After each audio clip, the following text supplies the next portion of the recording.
Thank you for sharing, Jagan Mohan. It's time we hand over the floor to the speaker of the day. But before that, let us hear a few words about him from someone who has closely watched him grow. I request Rotarian past president Dr. U.S. Prakash to introduce the speaker of the day, Dr. Jairam. Thank you, President Ashish, for giving me this opportunity to introduce a unique personality in our family.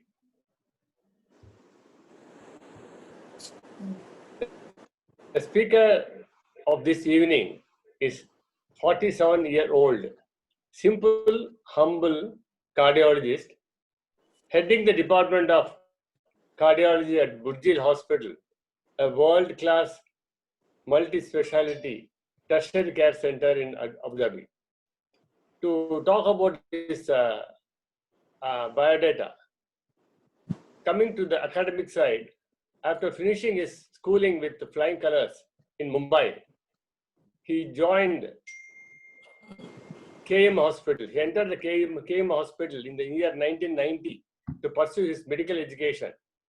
And he came out of the institution in 2003 as a cardiologist.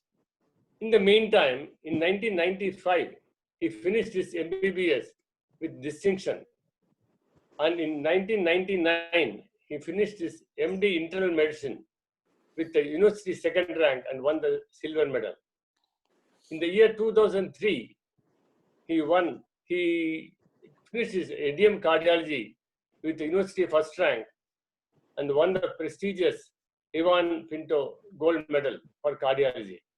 In the same year, he bagged another prestigious award known as President of India Achievement Award, Excellent Achievement Award for academic excellence as well as the general proficiency. This finished his academic. Then he switched over to coming to professional side. He joined the Hiranandani Hospital for a brief period of 1 year. In the meantime, he realized that just being a cardiologist at yet another cardiology is no use. So he wanted to pursue something more than that. So he went to Australia to do advanced coronary angiogram program, 3 years fellowship program. And he worked in 2 prestigious hospitals in Australia. One is Royal Perth Hospital, another is Geelong Hospital. So when he finished the 3 years course, he was adjudged as the best candidate for the year. He didn't stop with that. He furthered his intervention skill to do the ballooning and the stenting of vessels of the brain, kidney, upper arm and lower arm, etc. For that, he went another 1 year fellowship at one of the best hospitals in the world for peripheral angiography. So he went there and he finished that. Then after that, he completed his total knowledge on the intervention in the body. Loaded with the knowledge of intervention, he went to Abu Dhabi to join his father to live with him, and he joined NMC Hospital and he worked there for 5 years and they improved the department tremendously. Now, after that, he joined Burjeel Hospital, and at present he is heading the department of cardiology at Burjeel Hospital. He has about 40 national and international authored articles and abstract in the national and international journals. And he also gives speech in regular meetings in and around Abu Dhabi and other UAE countries. Coming to his professional side,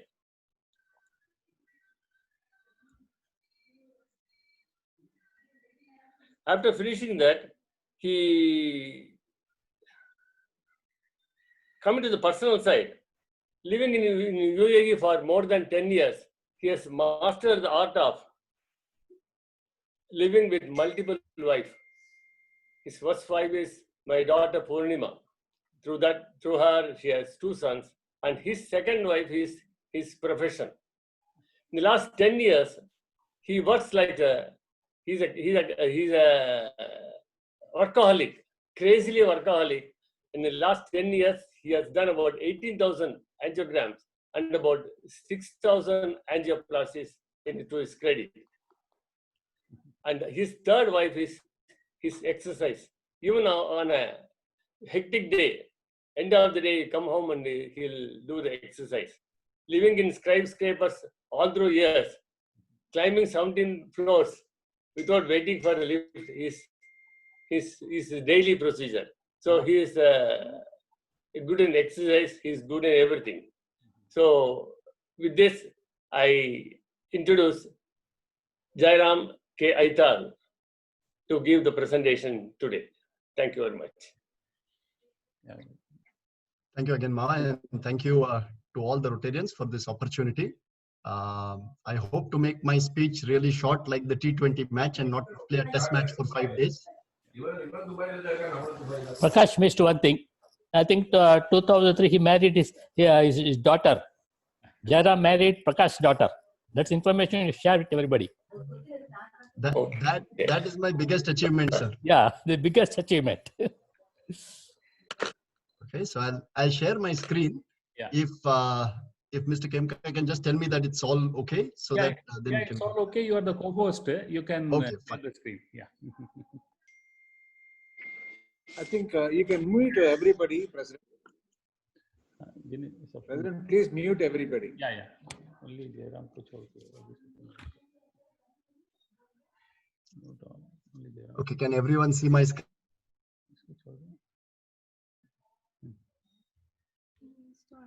Yeah.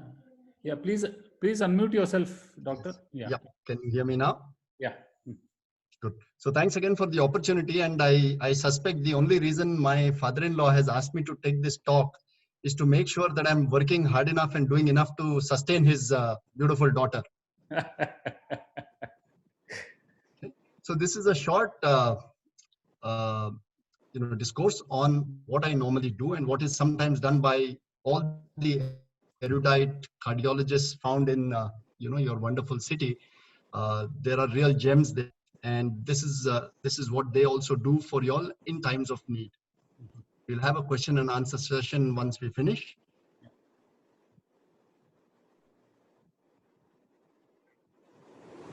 So quickly to take you what the heart is and why I spent 14 years learning about it. It is a complex muscular pump that maintains the blood pressure that is required to allow oxygen to reach of your body, right from the brain to other vital organs like the heart itself, the kidney, your hands and legs, and the abdomen. And this helps maintain a lot of things that is required for us to sustain life. The heart pumps about 100,000 times. It's about 70 to 80 beats a minute, every minute of your life, and moves about 5 liters of blood every single minute. Now, we know how often we take our cars for servicing, right? And they hardly run about 50,000 or 100,000 kilometers in their lifetime before we decide to change it. How many times have we actually serviced our heart, which is doing, that much kind of work in a single day? The heart pretty much, to put it simply, consists of 3 main lifelines which are required. One are the blood vessels of the heart. This is what produces oxygen and other nutrients which are required by the muscles of the heart to pump every single beat of their life. Second is the electrical circuit. Electrical circuit is what maintains your rhythm of the heart. So some people's heart goes at 60 per minute, 100. Some people see Kangana out and it goes at 150. This is all done by the electrical circuit in the heart. To maintain the muscles to pump at whatever the electrical circuit asks for, you require those pipelines. What are the kinds of emergencies in the heart? Either they could be a heart attack, which is basically a plumbing problem, which is a problem with the blood supplies in the heart, or there is a cardiac arrest, which is basically an electrical activity problem. So the problems could be either the pipelines, from the electrical circuit. Who is an interventional cardiologist? Right? We are the world's highest paid plumbers. We are the people who go inside these pipelines when they are blocked, when they are closed, and do what it takes to open these pipelines again so that the heart and its muscle can be saved or revived. Why is an angiogram required? An angiogram is basically a test where we look at these pipelines and look for any blockages within them. Some of the most important reasons to an angiogram is during a heart attack. So during a heart attack, one or more of these pipelines is completely blocked. This is blocked because of two reasons. One is development of cholesterol. This happens over years together, and development of cholesterol actually starts in the first decade of life, which is why we are putting so much importance to what is being fed to children in their schooling days. The other is development of a clot. This clot is like, those little, inside your wash basins, you see those little plugs. You just close the plug and there is no water that goes in. So this clot is pretty much just that. It happens in a matter of seconds to minutes and can completely close the artery, causing a heart attack. Other reasons why these angiograms are performed is some people develop chest discomfort. They have pain in the chest when they do some activity, when they walk, when they climb stairs, when they run, when they play sports. They're given some medicines. Despite these medicines, the pain still persists. So you need to do an angiogram and see why that pain still persists. And other reasons like determining heart risk in patients who have diseases like diabetes, kidney failure, blood pressure, very high cholesterol, people who smoke, and other conditions. Where do we do this angiogram? This angiogram is done in this sophisticated center called a catheterization laboratory. And it's unfortunate that they call it a laboratory, because a laboratory basically means you're performing experiments on people. I wish they just called it an operating room.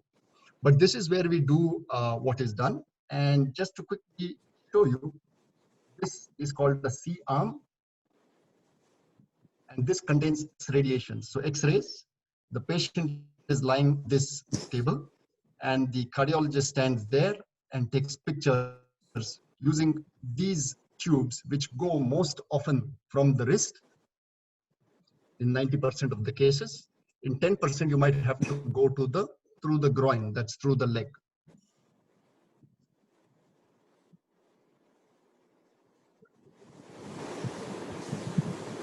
This is a 2-minute video.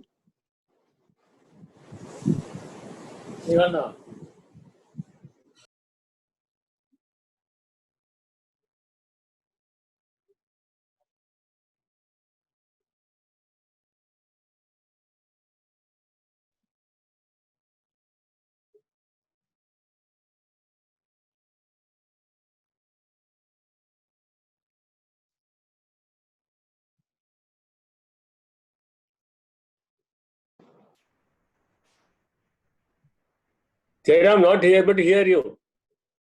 That's because I'm not speaking, Mama. You just follow this thing. I will explain later.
that was a small little clip on what an angiogram entails, what is done before and after. The whole procedure takes about 6 hours. You're admitted in the morning.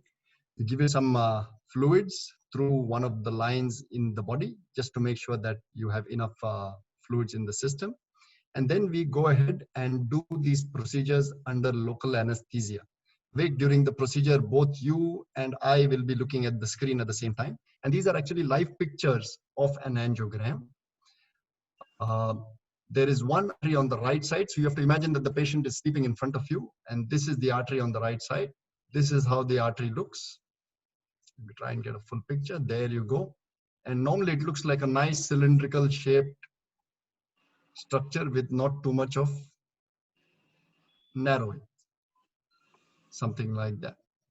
Okay, subsequently, let's look at some on the left side. And on the left side, there are pretty much 2 arteries that we are read about. That's one that goes around the back side of your heart and one that goes around the front of your heart. And this is how a normal artery looks like. So it looks clean, no major blockages anywhere, right? And these are all 2-dimensional. That's why we need to take it in multiple frames. That's just the same arteries from different angles. So these are the 3 main arteries of your heart. What happens during a heart attack?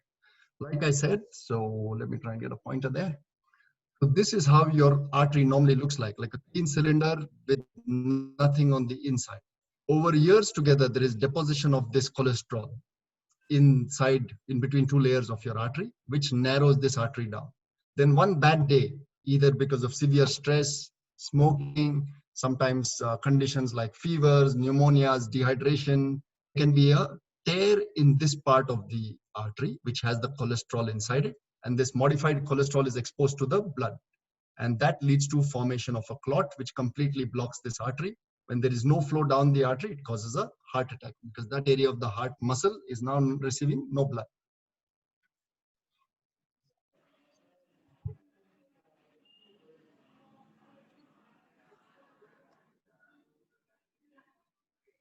That's the left.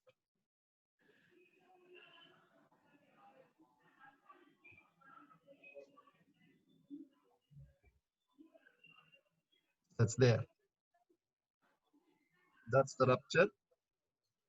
This is the clot forming.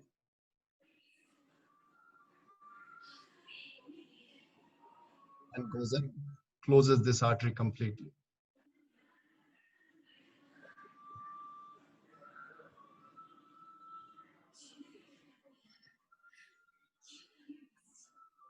The black area is the area of the damage.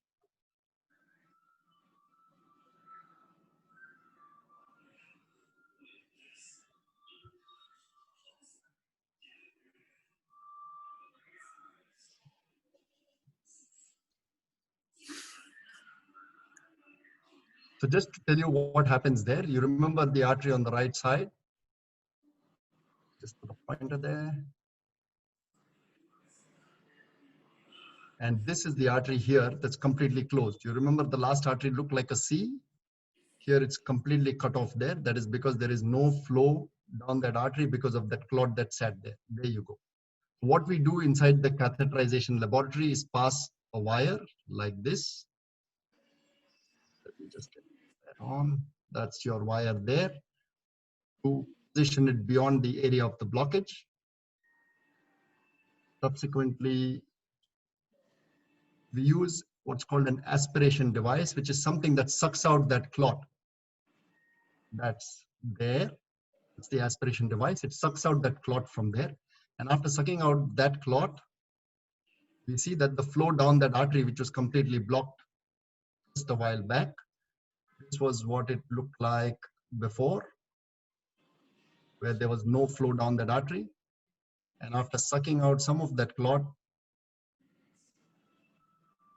this is how it looks like now. So this is the area where the clot was, but there is still some narrowing there. That is the cholesterol that is deposited there. We now go and insert what's called a stent, which is a metal pipe. And that's the area which was blocked, which is now flowing well. So we've rescued this portion of the heart muscle from permanent damage. We'll show you another animation on how we put that stent in place. That's the cholesterol plaque. That's the balloon with the stent coming in. We deploy the balloon there. We actually squash the cholesterol plaque against the side of the wall and then take the balloon out, now forming like a coating across there, like a scaffold across the blocked artery. Sometimes we don't need to use a stent, and just using a balloon is enough. You'll see this patient came with a blockage in this area of his artery, but it's a small artery. It's not one of the main arteries, which are this and that here. And just to try and show it you in this one.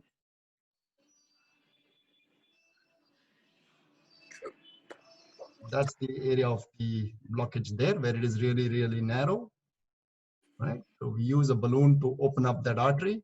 See the balloons, while it's being deflated, you can see that little waste in that balloon, which opens up. And subsequently, that's how the artery looks after using a balloon. You see this area, which had that blockage at that point of time there.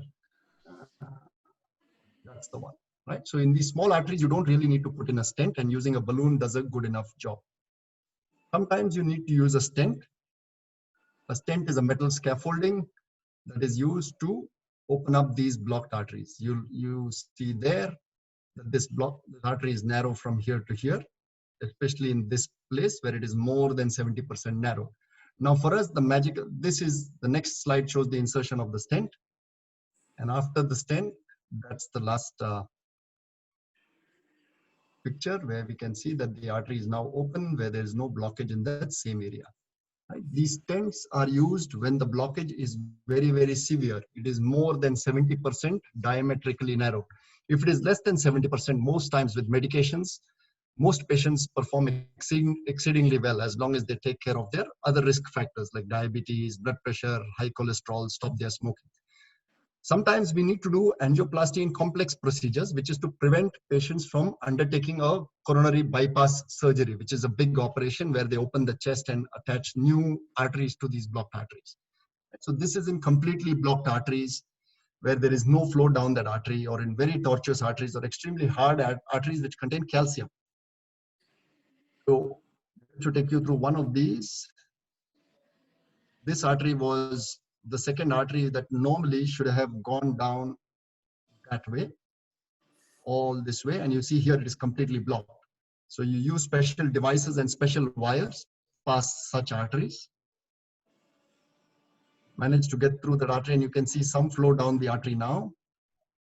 And then you use a balloon and a stent, and you see that's the actual size of these arteries.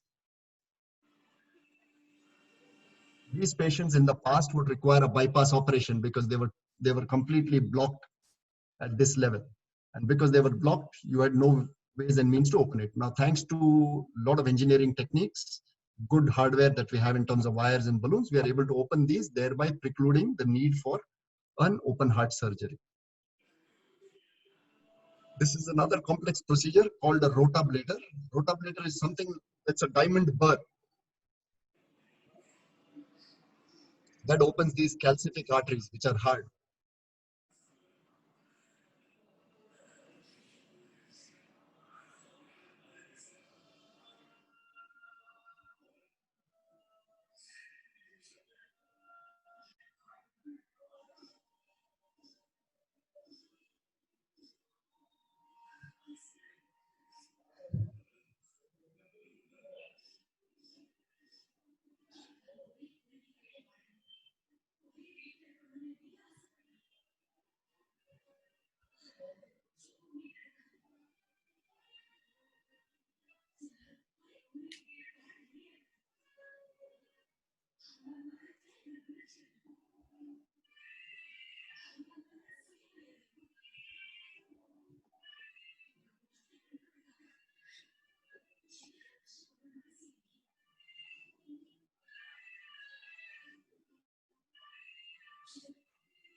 This is one such example where we found that there was very severe narrowing inside one of the arteries. This is called the left main artery, and in the past, that's the left main artery. And in the past, this was always referred for bypass surgery. Right? Now, thanks to these new innovations, we are able to use a burr to open up these arteries. This is the diamond-shaped burr that's going past all that calcium, making way for the balloon and the subsequent stent.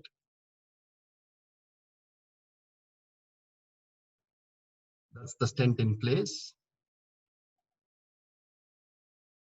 And that's the final result, where you see that the artery is now completely open here. In the past, these patients had no choice but to go for surgery. Now, thanks to these innovations, we are able to open up these vessels. So the complications from these procedures, the angiogram and the angioplasty, is very, very small. It's almost to the tune of 1 in 5,000. Most times you just have bleeding at the local site, which is the wrist or the groin. More serious complications is if the main artery right at its mouth was occluded or almost closed, and then you put a tube there, you can further close completely the artery, causing a heart attack. Sometimes when you use the balloon, use a stent, we are using very high pressure. So these balloons are inflated at about 12 or 14 atmospheres, right? The pressure used in your car tires is about 2.5 atmospheres. So you imagine the kind of pressure that we use to open up these arteries, right? And can lead to rupture of the vessel, requiring certain other intervention. What are the benefits? Well, in a heart attack situation, this is definitely life-saving and is the treatment of choice. For other patients who have what is called angina or chest pain when they exercise, it leads to an improved quality of life with reduced episodes of chest pain. Also, it helps us reduce some of the medications if people are on a whole load of medicines. Of course, the benefits of the cardiologist, we just have to have another session for. When I said that we were the world's highest paid plumbers, I really meant it. The only thing is you have to understand that if you want a career that starts early, like my father-in-law said, it took me 14 years to get out of college and another 3 to do my intervention fellowship. If you want something that requires less investment of time and money during your training periods, most plumbers are ready to go in 3 years' time. One that is professionally satisfying, we both open blocked pipelines that does not require rigorous training and can earn good income right away. I think it's worth the while doing a plumber's job. Otherwise, you have all choices, become an interventional cardiologist. So I stopped there. Like I said, we wanted to do a T20 session and not a test match, and I'm happy to take any questions.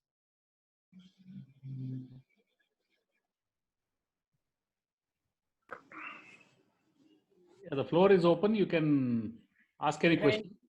Can I ask a question? Yes, go ahead. Dr. Jairam, Sir. they say that there are different types of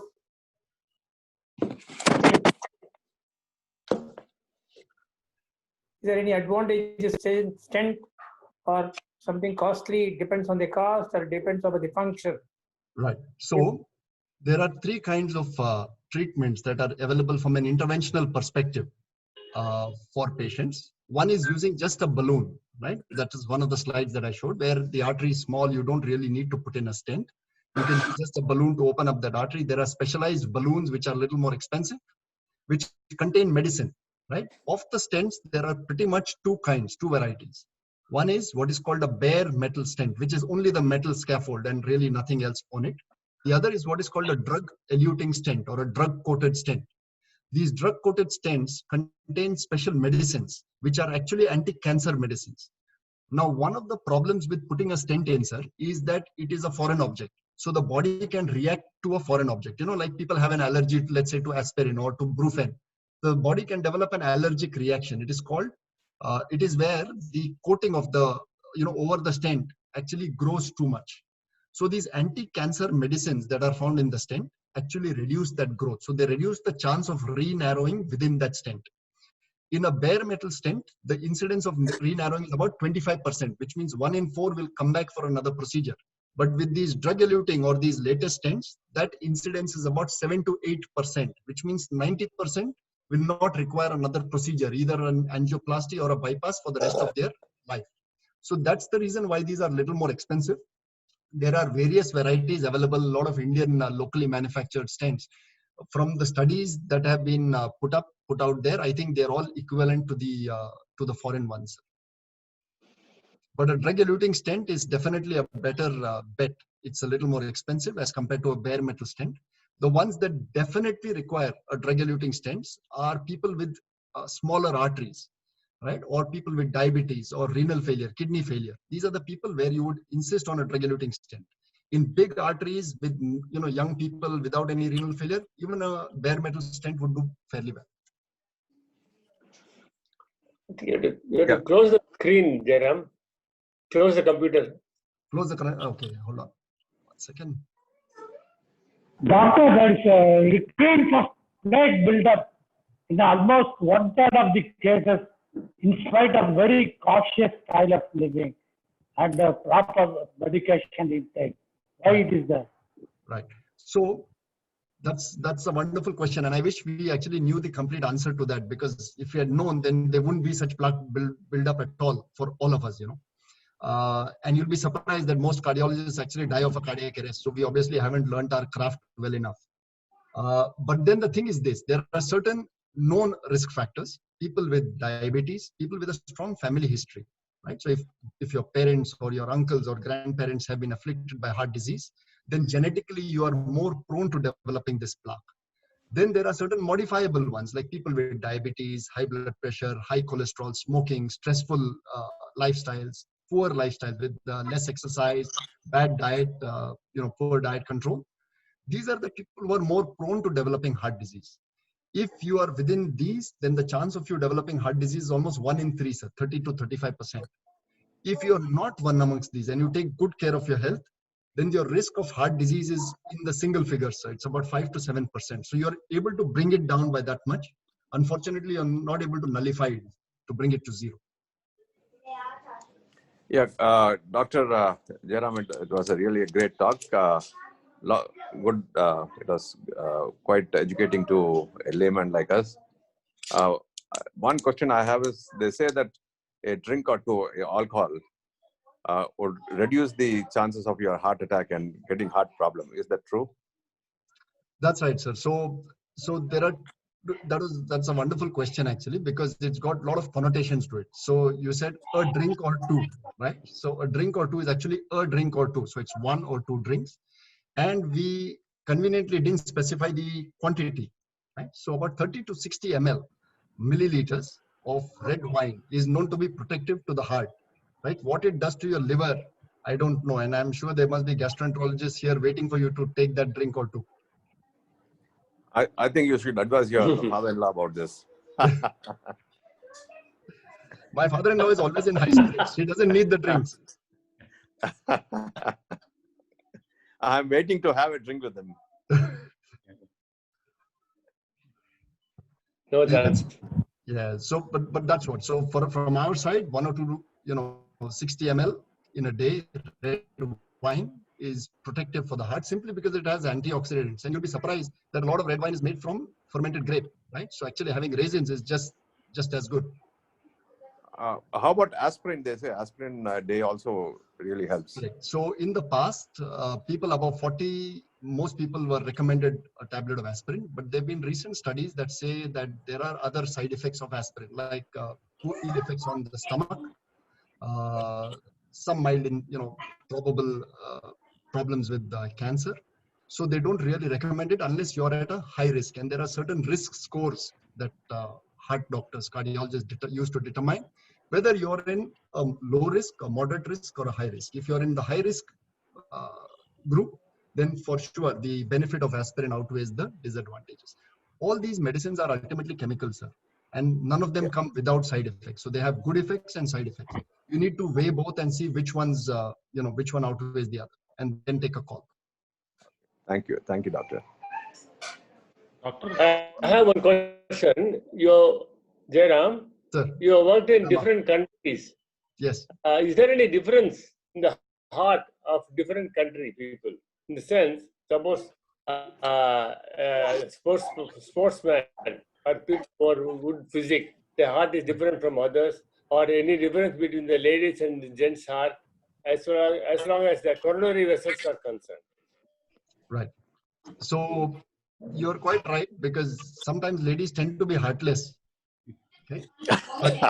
But that apart, so where we see that in people who are more sporty, as long as they maintain a good diet and exercise, their hearts are wonderfully maintained, and you see a lot less incidence of heart disease inside these patients. People who are extremely sporty, who are into exercise, their heart muscles tend to be a little thicker, and sometimes you might find some abnormalities in their ECG, but they have no clinical relevance. But otherwise, I think people who exercise for a minimum of half an hour every day, and I think exercise has to happen every day. Exercise is like brushing your teeth. You don't get up on a Saturday morning or a Sunday and say, oh, well, today we will not brush our teeth. Let's just sit without brushing our teeth. It's just part of our daily routine. And exercise also should be. When God created us all, he gave us legs. He did not give us wheels, at our bottom. So he basically made us people, beings that walk. Apart from humans, I don't think any other living being actually uses public transport or cars, right? So we are meant to walk. As long as we are exercising in whatever we do, try and walk as much as possible, I think our hearts will be as healthy as can be. Yeah, doctor, how do you control the pressure? You told that it is more than 6 times the pressure of the... Correct. So we have certain specialized devices called indeflators, which can control the amount of pressure we give, so that we don't just end up bursting that the coronary artery. But you'll be surprised that the coronary artery can take up to pressures of 36 atmospheres, which is 12 times the pressure inside your car tire. Okay. So very resilient hearts. Different individual requires a different pressure, or it is a standard? So it would depend on actually the cholesterol buildup. So if the cholesterol is extremely high, you would require more pressure. But most individuals would go to between 8 to 12 atmospheres of pressure to adequately oppose that scaffold. Okay. And what is the area of balloon? You tell the balloon inflammable actually. How much inflate a balloon can be? How much inflate? So that would depend on the size of the artery. So if the artery diametrically is about 3 or 4 millimeters, that would be a standard artery. So a standard big artery would be about 3.5 to 4 millimeters, and smaller arteries would be 2 to 2.5 millimeters. So that is you would use a balloon that is on a 1:1 ratio. So a 4 millimeter artery would require a 4 millimeter balloon at 12 atmospheres to make it 4 millimeters. Okay. Dr. Jairam? Sir. I'm Bhaskar and I'm calling from Chennai. Sir, how are you, sir? What do you recommend for a patient with a left ventricular hypertrophy? Is it a surgical intervention or anything else? LVH. I'm sorry, sir. What do you recommend for? I didn't get the question. I think Do you recommend a surgical intervention? Sorry, can you for repeat that, please? LVH. Left ventricular hypertrophy. For LVH? Yeah. So no, sir. So just for left ventricular hypertrophy, there is no indication for surgical intervention. However, there is something called hypertrophic obstructive cardiomyopathy, where there is ventricular hypertrophy in a particular area of the heart that is actually obstructing the flow. If it obstructs the flow, then you need to do some form of intervention. So there are endovascular interventions where you can put alcohol and actually kill that portion of the muscle, or you'd have to shave it off through an open heart surgery. Is there a permanent cure? Is there a permanent cure for it? Is there a permanent cure for it? Sorry. So if you do shave that, so a lot of the times this is genetic. So there is a chance it can happen again. It can come again in the same individual. But if it takes a long period of time, let's say it takes 25 years for it to redevelop. If they've done a good enough job and shaved off the obstruction, it would take another 25 years before anything may be required again. But just simple LVH, left ventricular hypertrophy, you would not require anything. Yeah. So some of these patients who have electrical abnormalities with LVH, with certain forms of LVH, they might require a specialized kind of device called a pacemaker. It's called an ED, something that prevents sudden death, because they are more prone to sudden death. They have electrical problems more than mechanical problems. So you recommend pacemaker ultimately? Eventually, it's called an ICD. It's not a pacemaker. It's called an ICD. I see. Defibrillator. Yeah. It's a kind of pacemaker. Thanks a lot for your time and clarification. No problem, sir. Yeah. Pleasure. Jairam, thank you very much for a Sir, wonderful. can I ask a question? Jairam, I have a question. Jairam, Sir. I have a question. Is in 94, I used to walk long distance, the morning walk and everything within a short time. But now at 79 now, I am unable to do that. This is very much restricted speed and the distance are all restricted. Is it by age or is there any deformity in the heart, blood flow or anything like that? I think it is due to Savitri Auntie's good cooking. I think she was very much here. but with age, what happens is our ability to do the same things that we could do, let's say 1 decade ago, does come down. That is a natural degeneration. Yes. Like Sir said, I used to walk up 17 floors once upon a time. Now I can do just 4 or 5. So this is just a natural corollary. But at the same time, a lot of this is in the mind, Dodapa. So, you must make up your mind and go. And the body responds tremendously. Our body is a wonderful machine. Okay.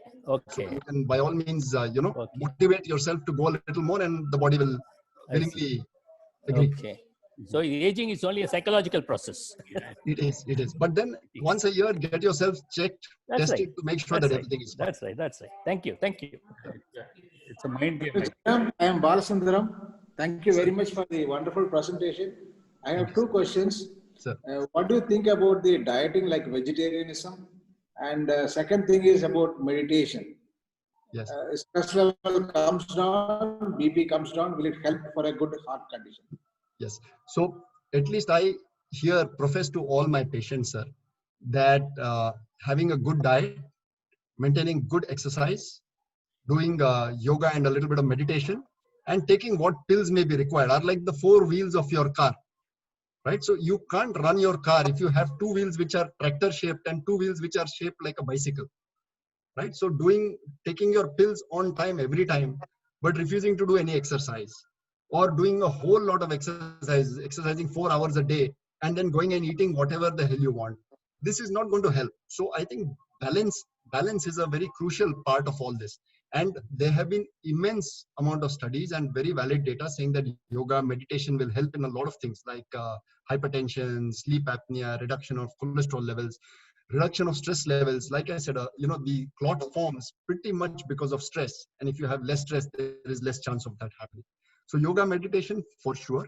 Vegetarianism, according to me, is the best way to go, sir. It's got the best mix of the good cholesterol that is required for our body, because some amount of cholesterol is required for our body. It's not like we don't, our skin, most of our brain, most of our membranes inside our organs are all made from cholesterol. But we need the good cholesterol, which is found in a lot of vegetarian food. So I think vegetarianism and yoga, meditation are crucial to maintaining good health. Thank you very much. Thank you. Yeah, Dr. Piyush. Yeah. Hello, doctor. Sir, good evening. Piyush here. Yeah. Good evening, sir. Nice talk. I think it was really useful for all. I just wanted to ask, what do you see beyond angioplasty in future? Like mini micro robots getting into the heart, coronaries, and treating the blocks? Yes. So, or any of your research or where you're working? So that's again a wonderful question. So for sure, I think stem cell is going to come up in a big way. There's been a lot of initial data which was quite which was really good. But then I think it's been stemmed for some reason, maybe pharmacy driven. We don't really know. Unfortunately, I think our whole onus in the last decade or 2 decades has shifted towards treatment of heart disease. So we are looking at blocks and we're looking at how let's say microbots can go and get rid of these blocks. Very little data and research has come out on what we need to do to prevent these blocks, and I think that's where we should concentrate more. And those are simple things to do, right? They are not expensive. They are universal. Everyone all over the world can do it, and I think they are highly productive. The only problem is they don't pay a cardiologist, and I think that's why we don't profess them too much. But that's where we should be headed. We should be headed towards prevention, and I think that's the key. But stem cells coming up in a big, remote operations, remote interventions happening in a big way. So someone in America could be doing intervention in the UAE soon. So these are all definitely there are So, there is progress being made. no robots yet in interventional cardiology. No robots yet. Yes, because you put a robot inside, you need to have someone that's absolutely inert that doesn't cause its own damage. But in the future, one never knows. I think the owner should be to reduce the amount of plaque, so we don't need robots. Okay. Yeah, Dr. SVB uncle. Thank you. Yeah. Good evening, Doctor. I would like to know what are the symptoms that we have to be very careful so far as heart problems are concerned. Sure, sir. So good evening. The most common ones that you look at is chest pain. That's pain in the center of your chest. It's like someone's giving you a big squeeze from behind, or someone's put a little stone on your chest. This can particularly happen when you're exercising, and it gets relieved with rest. Sometimes it can go to your jaw or to your left side, or sometimes even the right side, the shoulder. Occasionally you'll have sweating and breathing difficulty along with it. It will get relieved by rest. This would be the first sign that maybe there is something going on in the heart. Other signs could be breathlessness on exertion or undue fatigue. Let's say you're walking 5 kilometers along the race course every day, and suddenly you find that at 4 kilometers you're feeling tired. It might happen a day, 2 days, then you'll go back to 5 kilometers, that's fine. But if it's happening every day for 15 days, 20 days, it means that something's gone wrong, because you can't have a sudden 20% decline in your functional activity. So even subtle signs like these of fatigue on exertion, tiredness on exertion, breathing difficulty when you walk, what you are normally doing, let's say 2 or 3 or 5 days back, chest pain when you walk, are important first signs. Sometimes chest pain of a heart attack mimics gas. So you see a lot of patients not reaching the hospital saying, oh, I have some gas, I'll just have some Eno or some, gastrogel or one of those, antacids. That is really, really risky. So you feel any discomfort in the chest, it is best to go to a hospital that's close by, get an ECG, get some blood work done to make sure you're safe. This is important, which also brings me to the fact that exercising every day is important, because if you're exercising every day, more often you'll catch this disease at an earlier level than if you're not exercising every day, in which case it will come only when the artery is completely blocked. So these are the symptoms that you would look at, sir. Thank you. Thank you, doctor. I've got a question. Sir. Brother-in-law. Yeah. How does stress cause plaques, and how does stress break plaques? Okay, so as regards stress causing plaques, what stress does is it alters your cholesterol, and it makes your cholesterol more permeable so that it can enter these arteries and therefore develop inside these arteries, right? So there are certain hormones which make cholesterol sit inside these arteries, which get released in times of stress. Now, with regards to how the stress causing the clot by breaking that plaque is concerned, there two things happen. One is, because of stress, there are different shear forces that happen inside your arteries. These shear forces act like whirlpools inside your artery. Instead of allowing for laminated flow of blood in one direction, you now have blood flowing in a circular direction inside your arteries. When that happens, it's like eroding that plaque, right? Number one. Number two, also these plaques start to become thin because of, again, hormonal influences. Local hormones there the good hormones start to deplete. And that's what causes, the clot to form, and therefore a heart attack subsequently. Okay, thank you. One question, Jairam. This now that having become 55, should I voluntarily go and have some tests done, or should I test my heart, or should only when symptoms do I do it? So this is the difference, I think, between Indians and people in the West. When Mava was asking me what is the difference, I think the big difference is they are completely prevention oriented. So I think when you're prevention oriented, what you want to do is to go before there is a symptom. Your first symptom could unfortunately be your last, and you don't want that. So I am 47 according to my father-in-law. So I stick with 47. And every year since the age of 40, I'm actually testing myself. So I do a stress test on myself, and I do my blood test to look at my cholesterol, my sugar, and other parameters to make sure that things are fine. So if you ask me, yes, once a year is worth the while testing. We Indians are more prone to developing heart disease anyways as compared to people from the West. So, we are already in a high risk category. Our HDL, which is the protective cholesterol, is low. The LDL cholesterol, which is the bad cholesterol, is high. Our exercise capacity is lower than those in the West. Our food habits tend to be, negligent. So these are all risk factors that make us more prone to developing heart disease. Is it true eating too much of rice is also a problem? Eating too much of anything is a problem, I think, sir. But I'm a rice eater predominantly, so I can't complain. That is one reason what they say South Indians are more prone to heart problems because of eating too much of rice. Well, actually, there's no truth in that because it's predominantly a carbohydrate meal. The problem is anything that's excess in the body is stored as fat. So our problem is we tend to eat each curry with rice, and that's why the rice intake becomes so much. Oh, they say now if you take more fat, for example, like paleo diet, yes, and you cut your carbs and you don't feel carving for yes, so they say you can control your cholesterol and all. No, so you cannot really control your cholesterol, sir, but you can certainly control your sugar levels. So your sugar levels are known to come down with a keto diet or a paleo diet. The problem with that diet is it is fat intense. So you are eating a lot of fat and protein. In our vegetarian system, we will not get so much protein, sir. Number one. So we end up eating more fat, which then gets converted in the liver and then, increases your cholesterol levels. So for people who are at low risk, you could try this as an interim to try and lose some weight. It is excellent to lose some weight for maybe 2 or 3 months. And then subsequently ease into what's called a balanced diet with carbohydrates, fat, and protein in equal measure. In fact, a lot of our old rituals which we follow, like every 14 days we do a fast Ekadashi and things like that.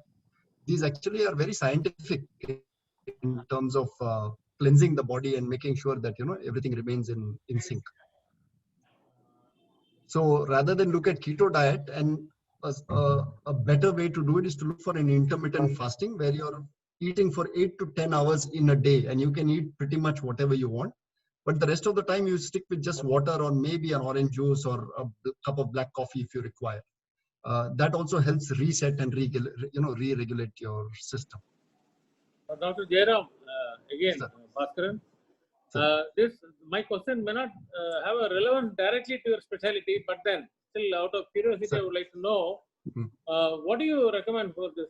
What is the prescription for the liposuction? For liposuction? For liposuction? Sir, I would think that, were you to exercise for a couple of years more, you won't require it. Okay. Yeah, so I'm not a fan of even angiogram and angioplasty. And most of my patients, I would really put them on the table only if there was a dire requirement for it. Otherwise, most patients, we just try and control with medication, with lifestyle, with diet and exercise, less stress. And the amount of success that we have achieved is quite phenomenal with that, sir. So all these are, non-natural means to try and lose weight. So there's a big, lobby that looks at gastric bypass surgeries as a means of weight loss. I can show you n number of cases who put on all that weight and now find it impossible to lose it. Maybe it's required for morbidly obese people who cannot even move, and if they cannot move, they cannot exercise. So it's like a vicious cycle. But yeah, if you ask me, I think natural is best. Join a good gym, get a good sensible instructor who will not help you lose 15 kgs in 3 months because that's not doable. But even if you do 1 or 2 kgs in a month, in a year it's 12 or 15 kgs, in 2 years it's 30 kilos. You're where you want to be, and in a much more regulated and normal manner. So no shortcuts. No shortcuts. No shortcuts. That's right. Thank you. Thank you. Thank you. No problem. Thank you, Dr. Jairam. Thank you again, sir. Thank you. We have one more question. Yeah. One question. Yeah. Any more questions? Yeah. People who have undergone bypass. Yes. What's the chance of getting again block? People who have undergone bypass, what's the chance of them getting the block if there's a strong family history? Right. So statistically, about 50% of bypass grafts will close in 5 to 10 years. in the venous grafts. So there are two grafts. One is what is taken from your leg, and the other is what's taken from your chest or from your wrist. So the ones that's taken from the wrist or the chest tend to last, and done with good hands, 20-25 years, you could close your eyes with no problems at all. But the ones from the legs, about 50% at 5 to 10 years, and certainly about more than that, 60 to 70% beyond 10 years. So there is a fair percentage that actually ends up closing, right? But having said that, techniques now have improved dramatically. The cardiac surgeons are doing a wonderful job. So I think success rates are very, very high now, above 90%. So it's a very small percentage that actually requires anything in the future.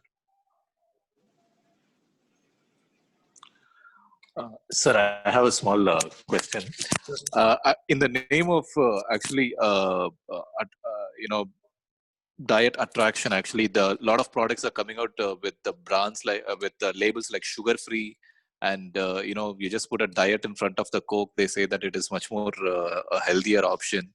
So, what is your take on that? Especially the sugar free ones. Actually, they come with the label sugar free, isn't it? Right. Most of the snacks and things. So, yes. What's your take on that? So you have people that say that they're cholesterol free, that they're sugar free. Unfortunately, most sugar free products use what is called aspartame, which is probably not safe in the longer run for us human beings. They are cancer causing. A far better option to that is to use something called sucralose, which is derived from sugar, or stevia, which is a plant-based sweetener, which does not have the properties of sugar.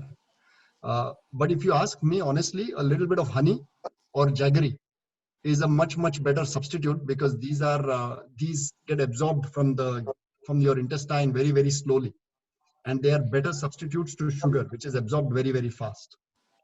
Okay. Thank you, sir. Thanks a lot. Hi, Jairam. I have one question here.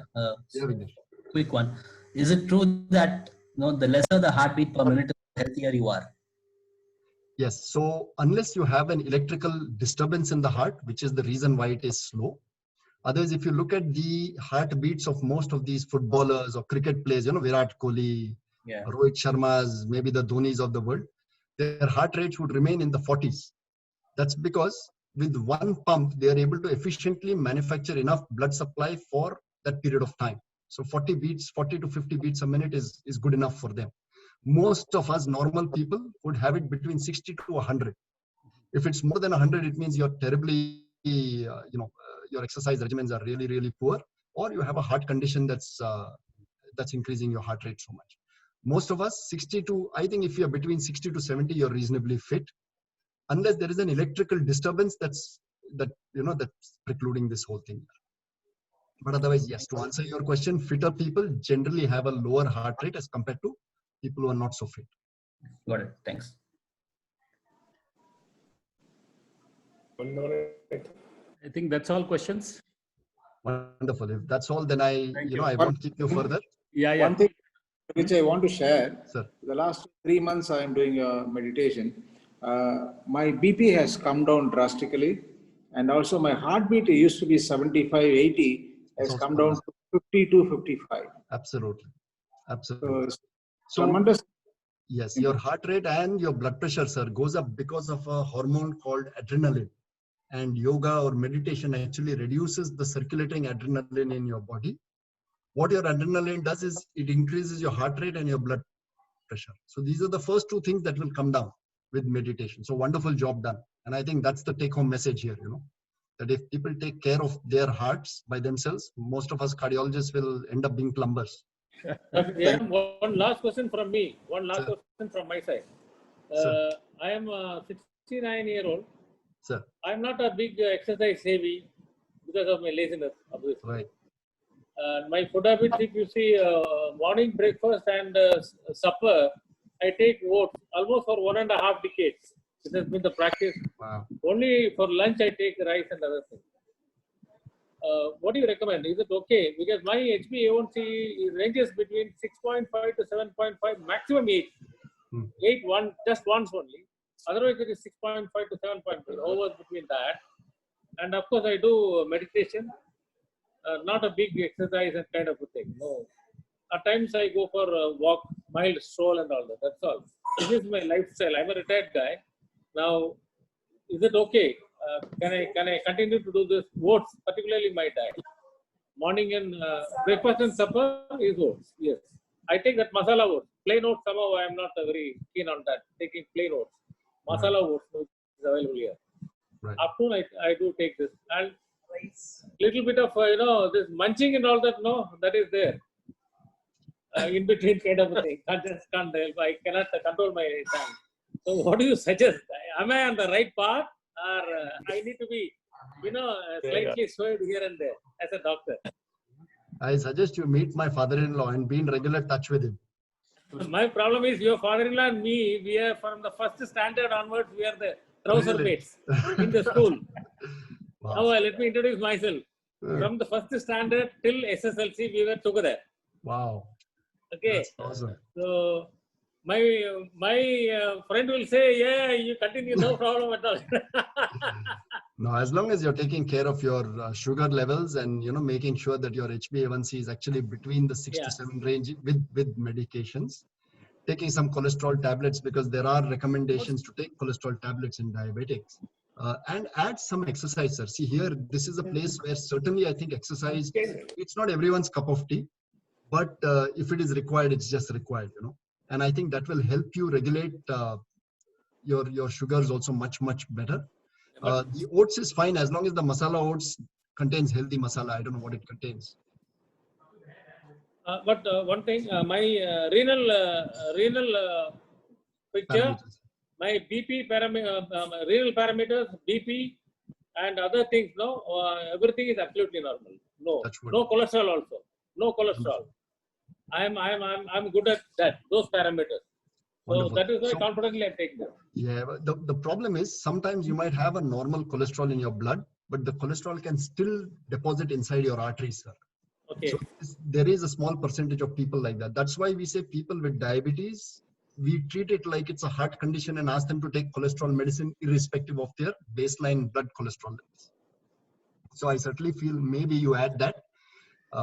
Look for the healthiest form of oats. Oats are healthy as long as the additives are not unhealthy, and add a little bit of exercise. And my father-in-law and you will be together another 45 years. Thank you. Thanks a lot for the compliments. Jairam, I have one more question.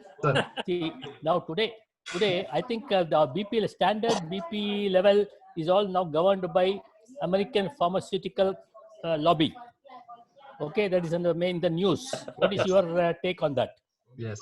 So to a certain extent, I completely accept that, which is why there are two schools. So there's the American school, right? American College of Cardiology, and then there's the European Society. So it's the European School of Thought. And I think the European School of Thought is a little more moderate as compared to the American.